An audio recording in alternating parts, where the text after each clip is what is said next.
UN का report आया है, इसमें बताया जा रहा है कि एआई 2030 तक वर्ल्ड इलेक्ट्रिसिटी का 3% अकेले यूज करेगी। आपको लग रहा हो कि ये 3% छोटा है। 3% छोटा नहीं है। मैं कहूँ कि आपके 1,000 रुपए में से मेरा 3% शेयर रहेगा तो ये छोटा हो सकता है, लेकिन मैं कहूँ कि 10,000 करोड़ में से मेरा 3% रहेगा तो ये करोड़ों रुपया मेरा शेयर हो जाएगा। समझ रहे? That is the biggest number. World electricity की बात कर रहा हूँ यहाँ पर।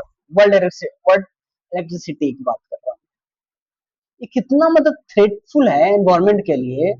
एआई आखिर इतना यूज कर रही है इलेक्ट्रिसिटी का। वाटर सुनेंगे तो और हालत खराब हो जाएगा आपका। वाटर 1.3 बिलियन पीपल की डोमेस्टिक जो वाटर है वो अकेले ये यूज कर रही है। लगभग 130 करोड़ पीपल उसमें अपना वाटर यूज कर सकती है, उतना एआई 2030 तक यूज कर लेगी। आइए इस रिपोर्ट पर चर्चा करते हैं। इसको कैसे इम्प्रूव किया जा सकता है, कैसे एआई को इन्वायरमेंटल बनाया जा सकता है, कैसे इको फ्रेंडली बनाया जा सकता है, चीजें पर बात करेंगे और क्या क्या इसका इम्पैक्ट हो रहा है अभी एआई का। तो according to the UN report, environmental cost of artificial intelligence AI may consume around 3% of global electricity by 2030।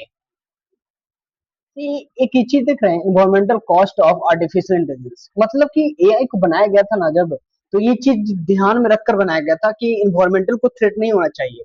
कोशिश किया गया था कि सस्टेनेबल होना चाहिए, इको फ्रेंडली होना चाहिए। लेकिन इससे हम इको फ्रेंडली कैसे कहेंगे भाई, जो इतना इलेक्ट्रिसिटी को कंज्यूम कर रहा है, इतना वाटर को कंज्यूम कर रहा है, ये फ्रेंडली के लायक है क्या?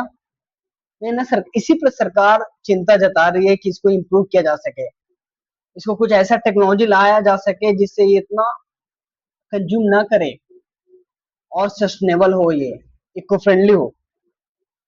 तभी इस रिपोर्ट पर बात करते हैं कि मैसिव वाटर एंड इलेक्ट्रिसिटी का डिमांड बढ़ते जा रहा है इसका। AI system and data centre को ह्यूज इलेक्ट्रिसिटी एंड वाटर की जरूरत पड़ती है रन करने के लिए। जिस एआई से अभी हेल्प से हम लोग काम कर रहे हैं ना, इतना हेल्प कर रही है, सारे सेक्टर में एआई वर्क कर रही है और भी जबरदस्त। लेकिन उसके पीछे कितना एनवायरमेंटल कॉस्ट लगाना पड़ रहा है, ये चीज भी देखना पड़ता है ना। हम लोग तो नहीं देख पाएंगे, लेकिन जब ये आर्टिकल आते हैं, ये रिपोर्ट आता है, तो हम लोग अवेयर होते हैं इस चीज को लेकर।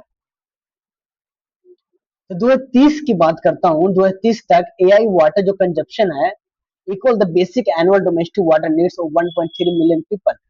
लगभग 130 करोड़ पीपल की जो वाटर कंजप्शन है ना, equal to the AI water consumption at 2030। समझे? इतना वाटर यूज करेगा वो। डाटा सेंटर एनर्जी कंजप्शन की बात करूं, तो डाटा सेंटर जो होते हैं उसका इंफ्रास्ट्रक्चर सेंटर होती है, वो लगभग हर साल 2030 तक 945 टेरा वाट आवर का यूज कर रही है हर साल। ये भी 2030 तक अल्टीमेटम रिपोर्ट लिया गया, 2030 तक।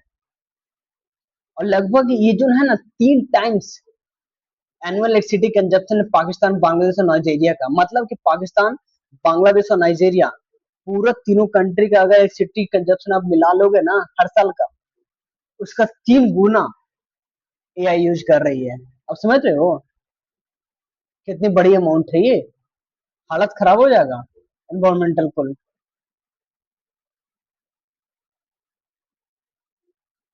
वाटर फुटप्रिंट की बात करें, जब भी इंफ्रास्ट्रक्चर सेटअप होता है, इंफ्रास्ट्रक्चर जो लगते हैं उसमें इलेक्ट्रिसिटी चाहिए, और इलेक्ट्रिसिटी से टेम्परेचर हाई हो जाता है, तो उसको कूल करने के लिए इनॉर्मस क्वांटिटी ऑफ वाटर की रिक्वायरमेंट होती है। और इलेक्ट्रिसिटी जनरेशन भी तो वाटर पर डिपेंड है ना। और लैंड फुटप्रिंट की बात करूं, तो इंफ्रास्ट्रक्चर को सेटअप करने के लिए, उससे रिलेटेड जितने भी इंफ्रास्ट्रक्चर होते हैं सबको सेटअप करने के लिए लैंड की जरूरत पड़ती है। लैंड लाएंगे कहाँ से आप? फॉरेस्ट को आप डिस्ट्रक्शन करके तो लैंड लाएंगे। हमारे पास लैंड कम है, पॉपुलेशन ज्यादा है। Power plant, transmission line, supply chain requirement, land कहाँ से लाएंगे? जिससे लैंड प्रेशर बढ़ेगा आपका। इलेक्ट्रॉनिक वेस्ट की बात करता हूँ, अहम चीज है, बहुत बड़ी चीज है। नई नई इंफ्रास्ट्रक्चर सेटअप होती है, लेकिन जब वो वेस्ट मटेरियल अपन छोड़ता है तो उसको कहाँ डंप करोगे? कहा जाता है कि एआई इंफ्रास्ट्रक्चर है लगभग 2.5 मिलियन टन इलेक्ट्रॉनिक वेस्ट हर साल जनरेट कर रही है ये, और 2030 तक अभी डाटा है 2030 तक जनरेट करेगी, जब तक लगाम नहीं लगाएंगे तो। और इसमें ओल्ड सर्वर्स है, चीप है, हार्डवेयर है, ये सब बेस्ट है। बहुत सारे डेवलपिंग कंट्री ऐसे हैं जिनके पास कोई टेक्नोलॉजी नहीं है डिस्पोजल करने का। कहाँ डिस्पोज करेंगे? कोई टेक्नोलॉजी नहीं है। बड़े बड़े कंट्री तो कर लेते हैं अपना मैनेज, मगर लार्जर लार्जर बर्डन हो जाता है। क्रिटिकल मिनरल्स की बात करूं तो क्या क्या मिनरल्स इंपॉर्टेंट होते हैं एआई में? Lithium, cobalt, rare earth minerals use होते हैं। और आखिर ये मिनरल्स आते कहाँ से हैं? आखिर ये मिनरल्स आते हैं कहाँ से? ये मिनरल्स आते हैं एनवायरमेंटल डिग्रेडेशन से। पर्यावरण को नुकसान करके ये मिनरल्स लाया जाता है। माइनिंग करते हैं ना, डिगिंग करते हैं, पॉल्यूशन क्रिएट होता है, फॉरेस्ट डिस्ट्रक्शन होता है, सामाजिक इनइक्वलिटी का सामना करना पड़ता है, लेबर इश्यू कॉजेस होते हैं।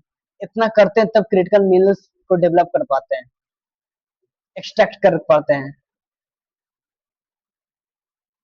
तो इतना आसान नहीं है एआई का यूज करना। हम लोग एआई यूज कर रहे हैं, लग रहा है कि आसान है, उसके पीछे कितना कॉस्ट झेलना पड़ रहा है एनवायरमेंट को, वो चीज भी तो देखना होगा ना। कोई चीज फ्री में नहीं मिलती है, उसका कीमत चुकाना पड़ता है, और कीमत लोग तो चुका ही रहे हैं। नेचर बहुत बड़ी कीमत चुका रही है। More than 90% AI specialised computing capacities consisted in the US and China. और अधिकतर एआई का कौन फायदा उठा रहा है? एआई की टेक्नोलॉजी एडवांस किसके पास है? अमेरिका और चाइना के पास है। और बाकी कंट्री कहाँ है?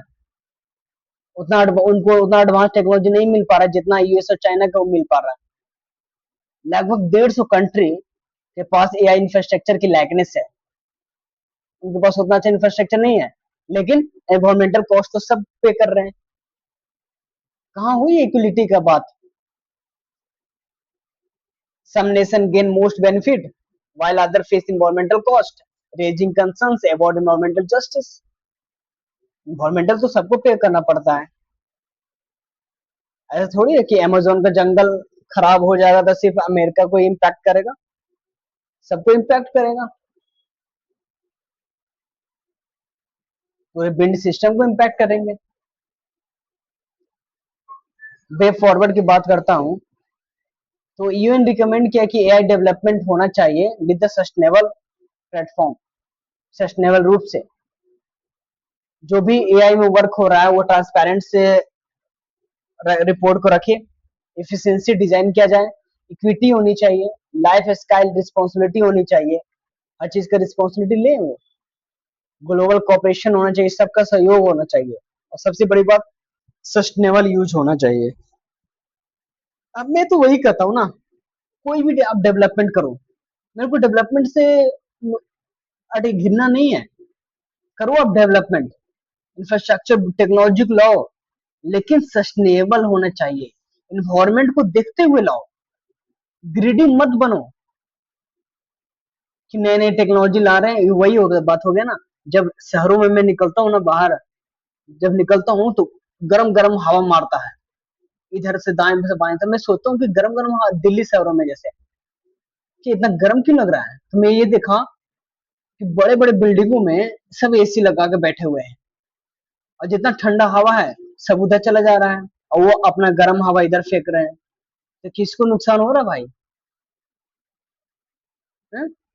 तब तक वो रूम में रहेंगे, अंत में तो उनको निकलना ही पड़ेगा ना, कार में, घर में, रेस्टोरेंट में,